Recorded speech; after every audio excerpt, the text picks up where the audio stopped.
The one thing you never think about when you slide that hotel key card is the person who might have been standing exactly where you are just hours before. I used to live out of a suitcase for my old job.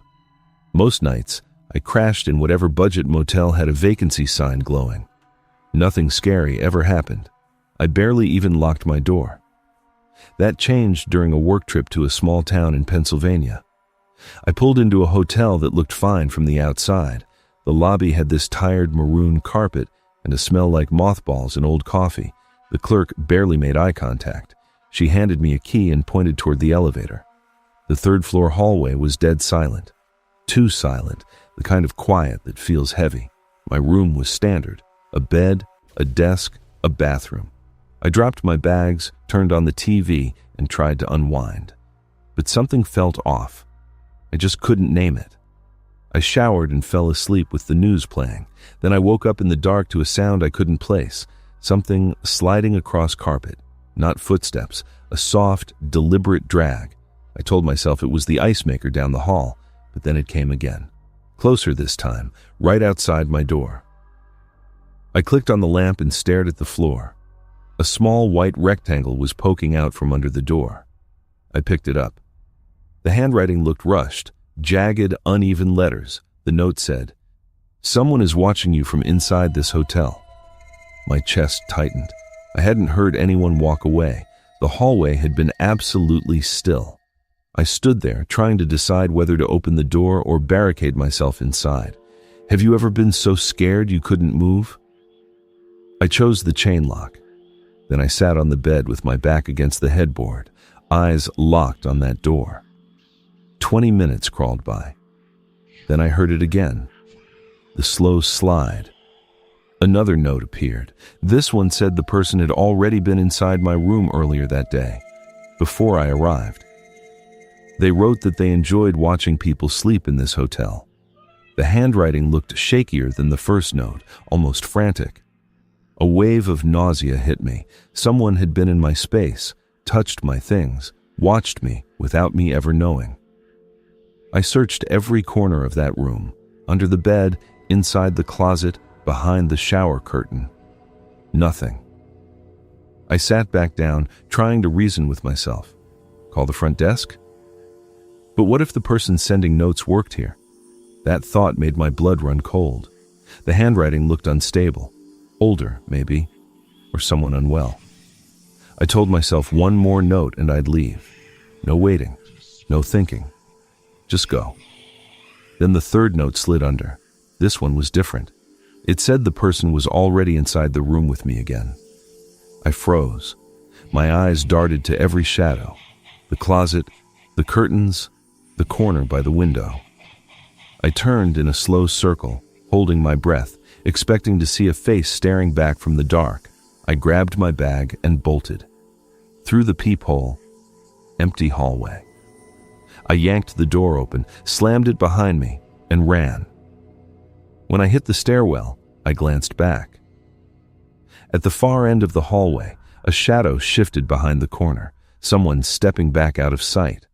Downstairs, a different clerk was working the night shift. I told him everything. He looked confused and said only 3 other guests were on my floor. None had left their rooms. He offered me a new room or an early checkout. I chose checkout. But before leaving, I asked him to check my old room. We went upstairs together. Everything looked normal, except the window lock. It was broken, freshly broken. The employee got nervous and said maybe someone from outside had gotten in. I didn't believe him. I grabbed my bag and drove 20 minutes to another hotel. I barely slept. The next morning, I called the original hotel. They said no cameras caught anyone near my room. No other guests complained. They treated it like a misunderstanding, but I know what I saw. That broken lock, those notes, and the part that still haunts me. The third note said they were already inside. I checked everywhere. There was no one, unless they left before we came back, unless they were never supposed to be found. I was working night shifts for a small delivery company. On my days off, I'd take solo weekend trips just to get out of the house. During one of those trips, I booked a cheap hotel in New Jersey near a hiking trail. The hotel wasn't terrible, but it had that old smell. The hallways were too quiet, like no one else was staying there. I checked in early evening. The woman at the front desk mentioned that housekeeping had already cleaned all the rooms for the night. I didn't think much of that detail at the time. My room was on the second floor. The hallway light flickered when I walked to my door. The room looked clean at first glance, sheets tucked tight, but the pillow on the chair was crooked. I straightened it without thinking. After a shower, the bathroom mirror fogged up and the room felt colder. I brushed it off and got into bed. There was a dark corner near the small closet. I kept noticing it out of the corner of my eye. That feeling like someone was standing there, even though I knew it was empty. I fell asleep, then woke sometime after midnight to a strange soft noise, something sliding on the carpet in that dark corner. I opened my eyes and listened. Thin curtains let in some parking lot light. Half asleep, I thought I was imagining things. Then I heard breathing, quiet, slow, not mine, coming from near the closet. I stayed completely still. The breathing was careful, like someone trying not to be heard, but failing. I told myself it was the air conditioner, but the AC unit was across the room. It made a totally different sound. I didn't want to sit up. I was afraid of what I'd see, but I forced myself. I pushed up on my elbows and looked toward the closet. At first, nothing, just a dark corner. Then I noticed something that made my stomach drop.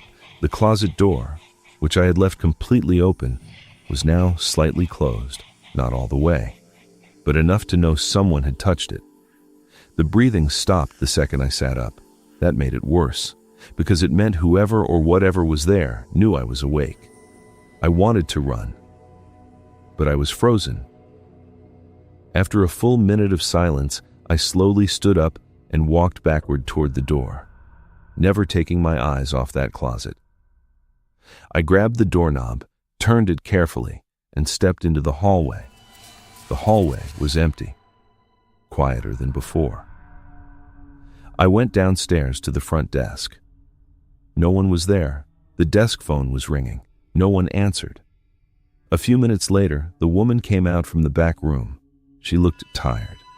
I told her someone was in my room. She looked confused and said no one else had keys except her and an older housekeeper who had left hours ago. She offered to check the room with me. We went upstairs together. When we opened the door, everything looked normal.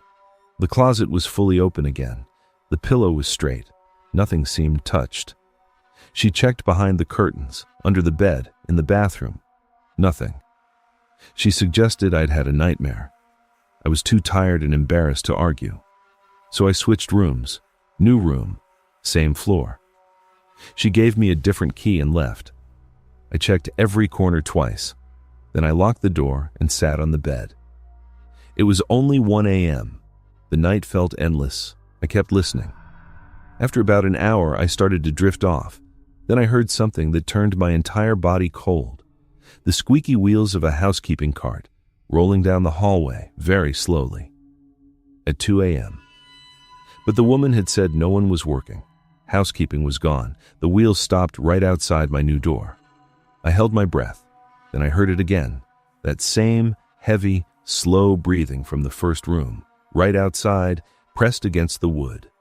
Then a gentle knocking sound, not with knuckles, someone pressing their palm flat against the door, feeling it, not knocking, feeling. After what felt like forever, the breathing stopped. The wheels squeaked again. The cart rolled away. I looked through the peephole. Empty hallway. No cart. No person. Nothing. I pushed a chair against the door and sat awake until sunrise. When I went downstairs to check out, the woman was gone. A man was at the desk instead. I told him what happened. He gave me a strange look. Then he said something that still disturbs me. They hadn't had a housekeeper on staff for the last week. The woman who used to work nights had just stopped showing up. Either he or whoever was working the front desk had been cleaning the rooms themselves. I asked if the missing housekeeper had keys to the rooms. He said yes. I left immediately. I kept thinking about how that woman at the desk had said housekeeping had already been through all the rooms earlier that evening. Even though no one had been hired for a week, the breathing I heard, the closet door moving on its own, the cart in the middle of the night. Someone had been hiding in that hotel. Maybe they were still there while I slept.